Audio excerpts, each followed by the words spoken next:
话记载在约翰福音5章1到9节，我们一起来念。这事以后到了犹太人的一个节期，耶稣就上耶路撒冷去。在耶路撒冷靠近亚门有一个池子，希伯来话叫做毕士大，旁边有5个廊子，里面躺着瞎眼的、瘸腿的、血气枯干的许多病人。直接念第5节。在那里有一个人病了38年，耶稣看见他躺着，知道他病了许久，就问他说：“你要痊愈吗？”病人回答说：“先生，水动的时候，没有人把我放在池子里，我正去的时候，就有别人比我先下去。”耶稣对他说：“起来，拿你的褥子走吧。”那人立刻痊愈，就拿起褥子来走了。上帝的话读到这边，接下来正道，我们请许夏斌牧师，他的题目是遇见怜悯人的主。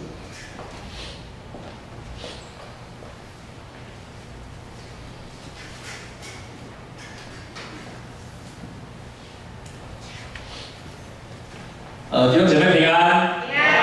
感谢主，让我们今天早上可以一起来读神的话，也来认识他的话。首先我特别感动今天你们建成2团的敬拜，好不好？我们大家也用一点掌声来鼓励他们今天的服事，好不好？也感谢上帝赐给你们美好的服事。那其实我也要代表荣兴教会来感谢建成教会。去年的时候，你们有到我们教会做一个诗歌分享。创作还有见证的一个聚会，然后非常谢谢你们，因为你们的诗歌很感动我们的教会，你们的见证骗了我们好多眼泪，是没有不是骗，是真心的，就是觉得你们的见证很激励我们，看见你们这样子爱神。然后你们这样子跟随神，那生命在很多的不容易的里面，紧紧抓住上帝，这就是见证，这就是记号，这就是很美好的生命的分享。所以我特别也要代表荣兴教会，谢谢你们建成教会有这么好的生命故事，特别有这么好的诗歌。你们每一个见证后面都有一个诗歌，那是怎么办到的？我们教会通常有这种事情都是神迹，那我发现你们就是常常有神迹啊，还可以这样讲吗？还是认真的做这样的事情，所以觉得要给你们一个掌声，谢谢你们，谢谢你们。那也谢谢今天有机会可以再一次在你们当中分享上帝的话语。今天的经文呢，就是一个神迹今天的经文就是一个神迹。今天的经文是记载在约翰福音的5章1到9节。我想。我再读一次好了，好不好？让你们来听，也让大家再一次熟悉这一段经文。这段经文这样子记载说，这事之后到了犹太人的一个节期，耶稣就上了耶路撒冷去。在耶路撒冷靠近阳门有一个池子，希伯来话这个池子叫做毕士大，它旁边呢有5个廊子，里面躺着的都是那些瞎眼的、瘸腿的、血气枯干的许多病人。这边有一个注解说，他们在干嘛？等候水动，因为有天使会按时间下到这个池子来搅动那一个水。当那个水动了以后，谁先下去这个池子，无论他害什么病，病就会好了。他说，在那里有一个人病了几年？38年，在座很多人都还没有38岁这是附和我的意思。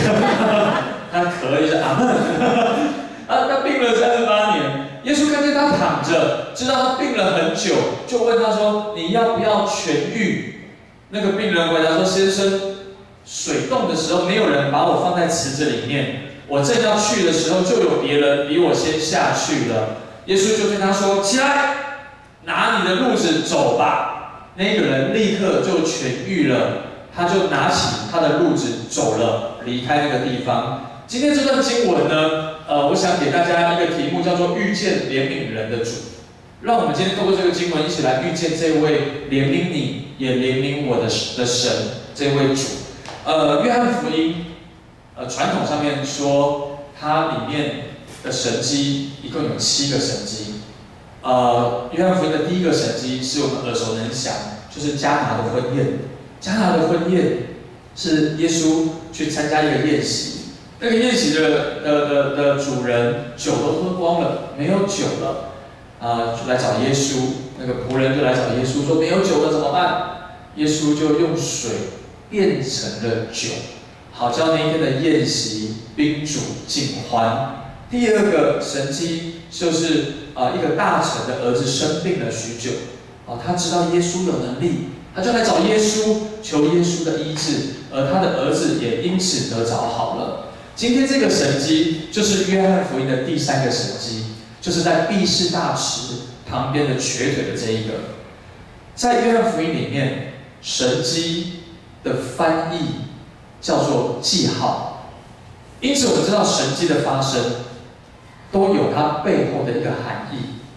它的那个神迹的发生的目的，不是要让人快乐一场，哇，我好了，哇，好神啊，哇，超强的，不是。它的神迹的意识的记号，就是要指向耶稣基督。帮我跟左右两边说好不好？神迹就是记号，记号是指向耶稣基督。因此，我们今天在读这段经文的时候，它就是一个神迹。它的目的是要让人不是看见神迹好厉害、好棒棒哦，它是要人看见耶稣基督是真实爱我们、真实帮助我们的那一位。因此，我们今天来看这个神迹，教了我们3件事情。第一件事情就是让我们真知道，耶稣他没有忘记你，耶稣他没有忘记你，没有忘记我。耶稣他深深的记得你是谁，耶稣他深深的知道你的需要，耶稣他深深的知道你的情况。我们从今天的这一段经文里面，我们知道耶稣他没有忘记我们。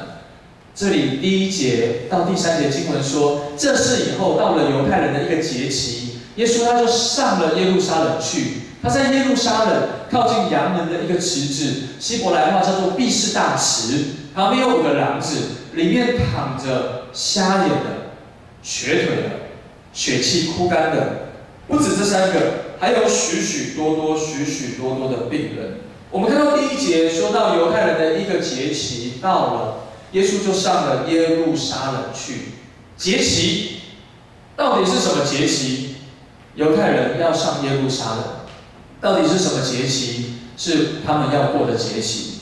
在旧约的圣经里面告诉我们，犹太人有3大节期是他们一定要遵守的。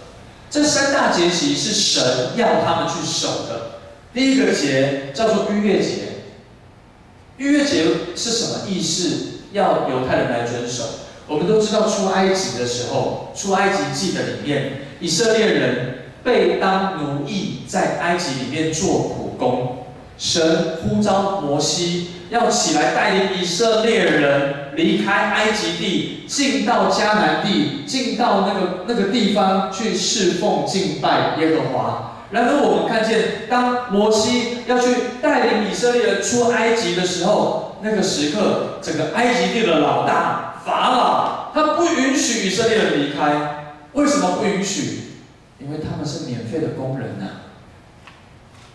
因为法老要他们为埃及来做事，他们要以色列人来为埃及盖房子、盖一切的田地等等的，所以法老不要让以色列人出埃及。可是以色列人出埃及是神的心意，是神要摩西去带领他们出来要做的事情。我们就看见后来摩西带着神的杖降了10灾在埃及地，最后一个灾就是灭长子之灾。当时候圣经这样记载说，灭命的天使经过每一个门，就会进到屋子里面去，把那个头生的孩子以及头生的牲畜全部都杀。但是怎么样可以避开这样子的杀戮呢？摩西叫以色列百姓去杀羊羔，把那个血拿来涂在门楣。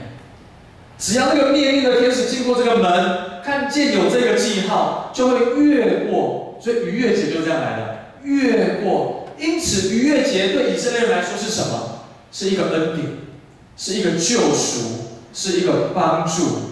因此，每当以色列人在过逾越节的时候，他们就知道，他们要纪念神过去怎么救赎我们，神怎么样留我的性命，可以到现在留我的宗族到现在，为的是要去敬拜他，为的是要去荣耀他。因此，逾越节很重要。逾越节对犹太人、对以色列人来说非常的重要。第二个节是什么？一定要守，叫做五旬节。五旬节对以色列人来说是他们收割小麦的时刻。收割小麦表示什么？表示他们有没有粮食可以吃？有啊，表示是他们丰收的时刻。那个感觉是什么？就是我们每一个月的5号，你去查你的户头里面有什么？哦，不急哦，快点！讲到这个大家都笑了，就是这种 feel 哦，就是这种 feel。五旬节就是这种 feel。五旬节他们知道他们会有好的收成，并且到了新约，五旬节叫什么？叫做圣灵降临节，是圣灵与百姓同在的时刻，是神的大能临到弟兄姐妹的时刻。因此，逾越节他们知道救赎恩典，五旬节他们知道上帝供应一切。第三个节他们要守，叫做什么节？叫做住棚节。住棚节顾名思义就是住在帐篷的里面。我们现在很流行露营，对不对？其实早在这个几年前，这个应该2、3年前，2、3千年前就已经流行露营了。神要他们过这个住棚节。住棚节是什么呢？是每到了住棚节，以色列人就要在他们家的旁边的空地，用竹子、用棚子搭起一个棚子，他们需要在里头住7天。为什么要住7天呢？因为要纪念一件事情：以色列人他们出埃及以后，他们有40年的时间在旷野的里面，他们还进不了迦南。他们在旷野的里面，他们在旷野的里面，神说他们在那样子的里头，他们都是搭着帐篷来睡觉，他们好像逐水草而居。起来走，住搭帐篷，起来走，住帐篷。在旷野的时候，神让他们白天很热，对不对？所以神就差云柱来帮他们遮阳。晚上很寒冷，神就立了火柱给他们温暖。圣经说40年，鞋子没有穿坏，衣服没有穿破。每到了住棚节的时候，他们搭起帐篷，在那边干嘛？在那里感谢神，因为我现在已经有永久的房子可以住了。那段时间是神的保护，是神的保守，让我可以度过。所以对以色列人来说，过节重不重要？重要。每一个节期都有它的意义。当你去知道那个节期的意义，去过它的时候，你就会借着这个节期，神要赐福的福也临到你的身上。其实对我们华人来讲，过节重不重要？重要，可以放假。不止如此，过节真的很重要。接下来5月要到了母亲节，对不对？妈妈都很开心，孩子都很焦虑，因为要花钱，就是可能妈妈开心，我们就开心，对吧？你们都不是这样想吧？就只有我这样想，没关系，我就代表所有的孩子，这是我们的心，妈妈开心，我们就开心。接着过完母亲节，就准备是端午节，端午节也很开心啊。为什么？可以吃肉粽。虽然现在肉粽什么时候都吃得到，但是在特定的节期吃特定的东西，那个 feel 就是不一样。接着是什么呢？中秋节，干嘛？烤肉。你们教会每年都烤肉，我都知道，我都看得到，吃不到。一节根本吃都没有找我。坏朋友，中秋节很快乐啊，烤肉有的时候还可以喝点小啤酒好像是这样。大家都长大了没有关系不要过头就好了就很快乐，大家一起烤肉聊天，很快乐。过年也是啊，过年我们就大家会围炉，放鞭炮，吃饭，有的人可能会打麻将，拿了一些红包就去 shopping，买一些衣服，然后大家在一起那个欢乐的气氛。圣诞节也是，感恩节也是。但是我们看到今天耶稣也来过节，对犹太人来说过节也是快乐的，这是一个最欢乐的时刻。耶稣来到耶路撒冷，耶稣来到这个地方，他应该是到圣殿，应该是到家里面，应该是到亲朋好友的当中，大家一起快乐的聚集，在那里感谢赞美神，在那里互说很多美好的事。但是却不是这样呢。耶稣来到了耶路撒冷要过节，他却不是在家中，他也不是在朋友那里，他也不是在圣殿，他居然来到一个地方叫做毕士大池。这个地方是什么地方？这个地方是有许多病人的地方。这个地方有病人，有疾病，可能就会有很多的细菌，会有很多的病毒，会有很多的危险，甚至圣经里面说是有很多瞎眼的，是瘸腿的，可能还不止这样，还有咳嗽的。所以你可以想象啊，在那个地方，可能也是臭气冲天。因为如果你是瘸腿的，你躺在那边，你尿急了怎么办？可能赶不及去厕所，随地都是咳嗽，很多的细菌、吐痰等等。那个地方其实不舒服、不干净。如果我们从地图来看，这一个是耶路撒冷的地图，我们就看到这一个是圣殿。那毕士大池在哪里呢？毕士大池就在上方这个地方，它是在一个边边角角的地方。边边角角的地方是什么意思？没人要去啊！你要做生意，一定会在哪里？市中心。你要买房子，也可能会尽量在一个比较生活机能比较好的地方。边边角角的地方，通常都是那些最软弱的，是那些买不起房子，是可能没有商市的地方。如果我们从下一个地图来看，可能会更清楚。这个地图让我们知道，这里就是圣殿。刚刚圣经讲的阳门就在这里，过了阳门就来到毕士大池。你可以看到毕士大池旁边是什么？都是空地，都没有人，也没有什么任何的东西。然后我们可以看到这个地方，它就是耶路撒冷的，可能是住宅区，是最多人的地方。要过节要去哪里？当然是要来这里，因为朋友都在这里，市场也在这里。要过节要去哪里？当然要去圣殿，因为这里也有人潮。过节打死也不可能去毕士大池这个地方啊，不会去那里的。为什么不会去那？因为里面躺的都是瞎眼的，是瘸腿的，是血气枯干的。他们是一群无法看见、没有力气走路、缺乏生命供应的人。什么人会在这里？什么人会在毕士大池？是一群没有希望的人，是一群可能被疾病困住的人，是一群当别人在欢乐、快乐过节的时候，他们可能却只能待在这个边边角角的地方的人。他们是哪里也去不了的人，甚至是他们是一群大家都忘记他们的人。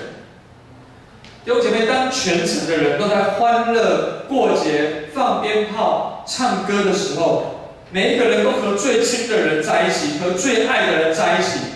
但是这一些人，他们仍然躺在毕士大池的旁边，没有人记得他们。他们仍然在一个极大的痛苦当中。但是这个过节的时刻，耶稣没有忘记这些人。耶稣知道他们的需要。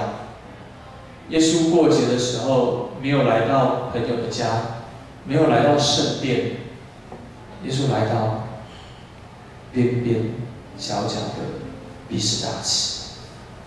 来到这些软弱的、有需要的人的当中，这边就是圣经里面讲的2个池子。他说有5个篮子，应该是这样算：1、2、3、4、哦，我会算哦，就是大概是这样，大概就是长这个样子。这是一个模拟的比喻，我们就真知道，在最欢乐的时刻，耶稣没有忘记在某一个角落，有一些人他正遭受困难和痛苦。那个人可能是瞎眼的，可能是瘸腿的，可能是血枯干的，可能是有许多疾病的，可能就是你，可能就是我。耶稣来找你，耶稣他没有忘记你，耶稣在大家都快乐的时候，他没有忘记你，他记得你。第二个，我们来学习这个神迹教导我们一件事情是，耶稣他不止没有忘记你，耶稣他还知道你很努力。耶稣他不止没有忘记你，他还知道其实你是很努力的，在生活着，在生存着。我们从第5节到第7节，这里经文告诉我们说，在那里有一个人，他病了38年。耶稣看见他躺在那里，知道他病了很久，就问他说：“你想要痊愈吗？”这个病人回答说：“先生，水冻的时候没有人把我放在池子里面，我正去的时候就有别人比我先下去了。”这里让我们知道，有一个人他病了38年，他也很可能在那里躺了38年。从经文的脉络里面，我们真的不知道他到底发生了什么事。又或者他为什么会有这么大的难处被他遇到、经历到？但是我们却知道一件事情是，这个摊子他一直留在这个毕士大的水池旁边，他在等候一个机会，他在寻找着一个机会，他想要痊愈。不只是摊子在这里，我们从圣经的脉络看见，还有一群的病人，他们也聚集在这个水池的旁边。他们聚集在这里干嘛？他们在等候这个水会搅动起来，因为天使会按时间来搅动水池。水动之后，谁先下去就能够病得痊愈。我们不晓得这一个记载到底是真的还是假的，是真实的还是只是一个传说。但是无论如何，这一个事件都成为这个病人仅存最后的一个盼望。弟兄姐妹，这是他最后的一个盼望。圣经说，他在这个毕士大池旁边有一个路子，路子可能长什么样子？路子可能就是像一个被子一样，甚至它可能就这么大一丁点。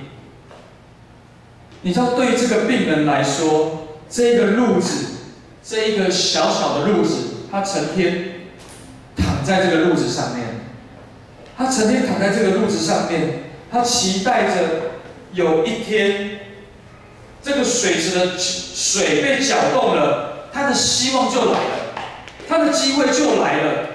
但是每一次这个水动的时候，他却没有力气可以过去，因为他可能要过去，一定要拿拐杖。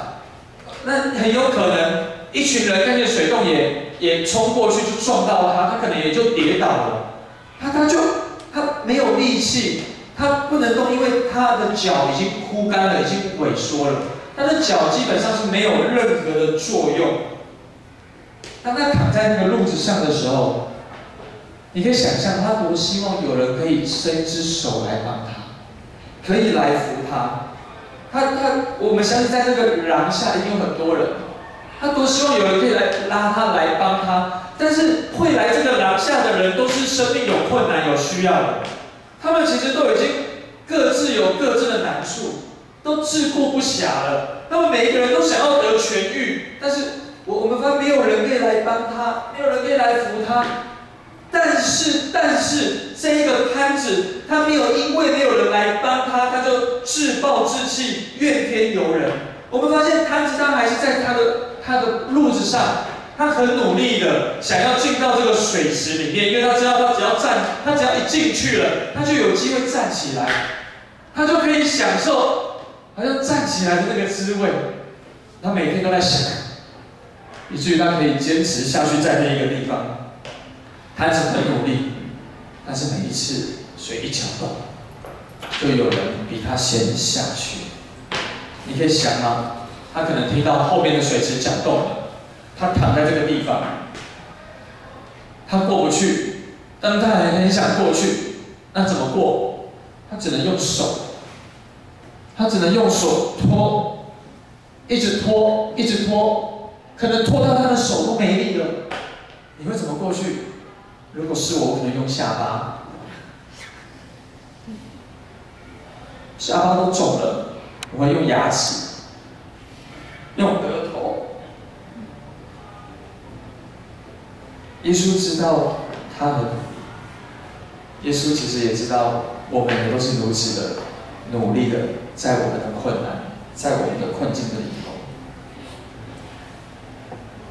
在毫无可能的时候，在我们生命当中毫无可能的时候，在摊子他毫无可能的时候，耶稣都知道，在某一个角落，有一些人正持续努力着，没有放弃任何的机会。耶稣知道你的努力，耶稣他知道你的努力。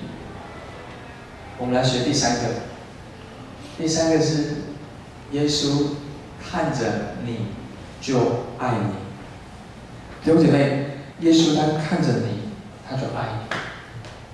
我要告诉你，也许你觉得没有人爱你，也许你觉得你自己都不爱你自己，但是耶稣他是看着你，他就爱你。我们从今天的经文在第6节，我们就发现耶稣看见他躺着，知道他病了许久，就问他说：“你要痊愈吗？”我们从今天的经文，我们知道没有人来帮摊子，当他自己持续努力的时候，他的努力也起不了任何的作用。但就在这一个时刻，他遇见了耶稣。耶稣看着他躺在那个地上，知道他病了许久，就问他说：“你要痊愈吗？”我们从这个摊子的回答，摊子回答说什么？摊子说：“先生，水冻的时候没有人把我放在池子里面，我正去的时候就有别人比我先下去了。”我们看见摊子的回答，我们可以发现，摊子他似乎没有认出跟他讲话的那一个人是耶稣。摊子可能不认识耶稣，也完全不知道耶稣很有能力，也可能完全不认识或没有听过耶稣有医治的大能。所以我们知道，我们看见摊子回答耶稣是很吊诡的。他不是说我想要痊愈，他说没有人来帮我们进去，他的依靠还是在那个水池的里面。弟兄姐妹，我们看见过去耶稣所有行的神迹，我们会发现神迹的发生有一定的公式。那个公式是什么？就是一定要有耶稣全能的彰显。第二个呢是人，一定要有人的一个信心和依靠。至少，如果我们以过去的公式来看，在这个时刻，摊子应该说：“主啊，我要痊愈。”然后耶稣就站起来跳。然后过去常常是这样子的公式在进行着。但是我们在今天这个神经里面看见，好像这一个人，他是对上帝没有信靠，也没有信心的。我们从今天的神迹，我们发现，我们看见耶稣。他仍旧是那位蛮有能力的彰显者，但是我们也看见这个摊子，他似乎是不知道耶稣，也对耶稣没有发出任何的信心和信号。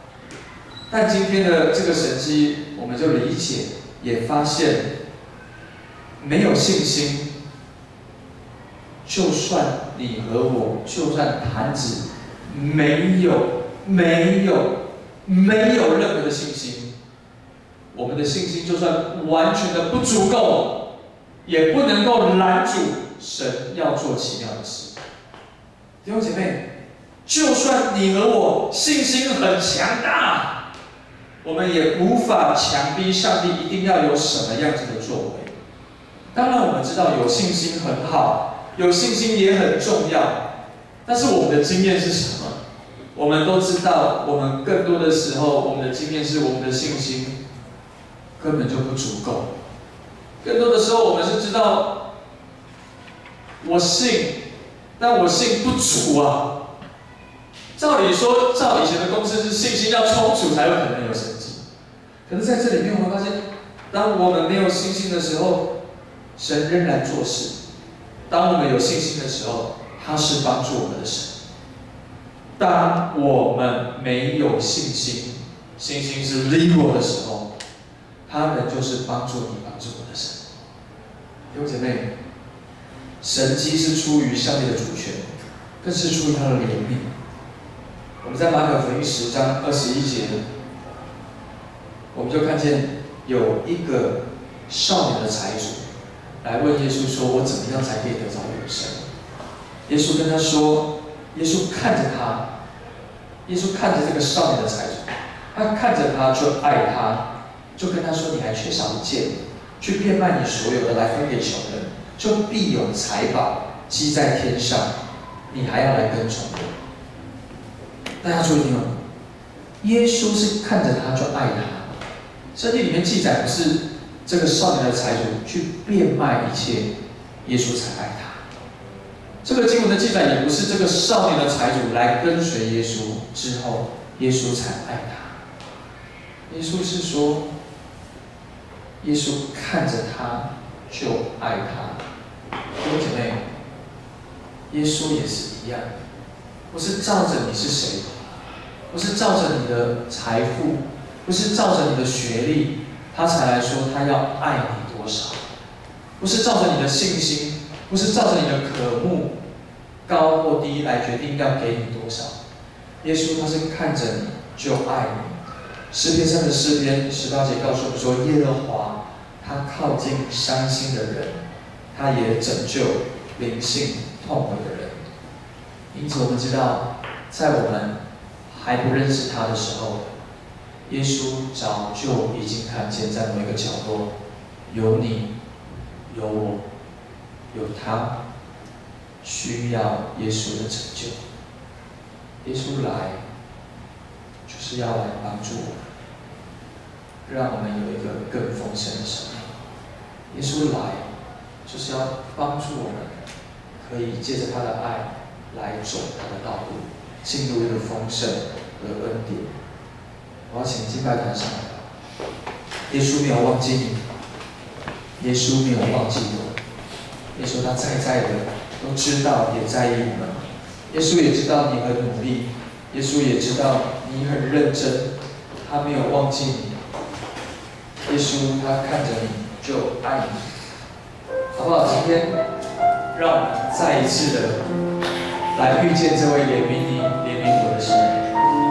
今天我们再一次的来跟主说：“主，我渴望你在我的生命中。”好不好？今天我们再一次来跟主说：“主啊，这个38年的摊子所领受的一切恩典，我也渴望，我也想要。”好不好？我们开口为着自己来祷告。我们跟主说：“主啊，求你怜悯我；主啊，求你扶持我；主啊，求你帮助我。把你的重担，把你的需要，都带到这位爱你的耶稣的当中。”好不好？我们开口为着自己来祷告。主耶稣，我们感谢你；主耶稣，我们感谢你。我们每一个人来祷告，我们每一个人开口来祷告。主啊，我们谢谢你，我知道你爱我们。主啊，你透过今天的经文，主啊，你要让我们来遇见你，你要帮助我们来到你的里头。主啊，我向你来祷告，求你来带领我们的每一个弟兄姐妹，让我们真实在你的里头，把我们的重担，把我们的需要都带到你的面前，渴慕你来扶持，渴慕你来坚固。主啊，主啊，你的眼现在震撼我们，主啊，你的眼目现在正检查着我们。主啊，我们把我们这个软弱的心，主把我们这个缺乏的部分都带到你的面前来。主啊，你知道我们这个软弱在我们自己的肉体上面。主啊，我们是主你今天来照顾我们。主啊，在这个最没有人记得我们的时候，主啊，我们就在你的里头，求你坚固我们，带领我们。所以说，我们谢谢你，谢谢你，我们赞美你。好吧，我们要一起来用这首诗歌来回应他。耶稣，你医治，一起来敬拜他。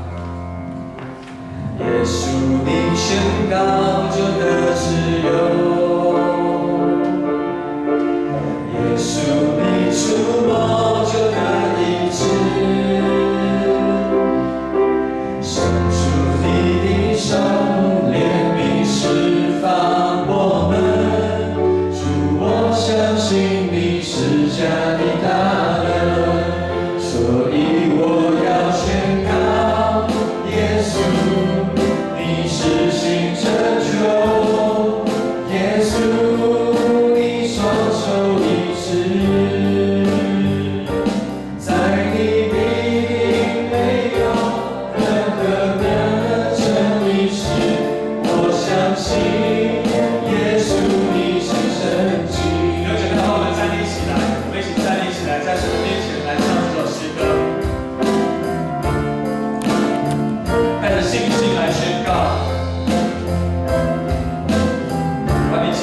加的大能。我来，耶稣你宣告，耶稣你宣告就得自由，耶稣你触摸就得医治，伸出你的手，怜悯释放我们。主，我相信你是加的大能，所以我要宣告，耶稣你施行拯救，耶稣你双手医治，在你必定没有任何难成的事。我相信耶稣，所以我要宣告，你是我生命。我要宣告，耶稣你是我生命，耶稣你赐下丰盛，在你必定没有任何贫穷羞愧。我相信耶稣你我要宣告，耶稣是我的生命。我要宣告，耶稣你是我生命，耶稣你创下丰盛，在你必定没有任何贫穷羞愧。我相信耶稣你是神迹。弟兄姐妹们，把我们的眼睛都闭起来，我们要一起来祷告。今天好不好？让我们听完上帝的话语，看见这一个病了38年的瘫子遇见了耶稣，他的生命从此翻转和改变。好不好？我要鼓励你，让我们不要让圣经的记载只是停留在圣经的里面，而是让我们有一个渴望，使我们看见瘫子所得着的，今天我也要来得着。让我们有一个盼望，瘫子所经历一切的丰富的恩典，我不要让它只是记载在圣经的里面，我也渴望来经历。好吧，因此今天牧师要为着大家来祷告。如果是你在你的生命当中也有你的困难，也有你的愁烦，你也知道你很努力，你也知道你也很尽力在过好你的每一天，但是那个好像难题依然会临到你，好像那一个困境，好像是街上吼叫的狮子，时常对你在那边叫嚣，也时常来侵犯你。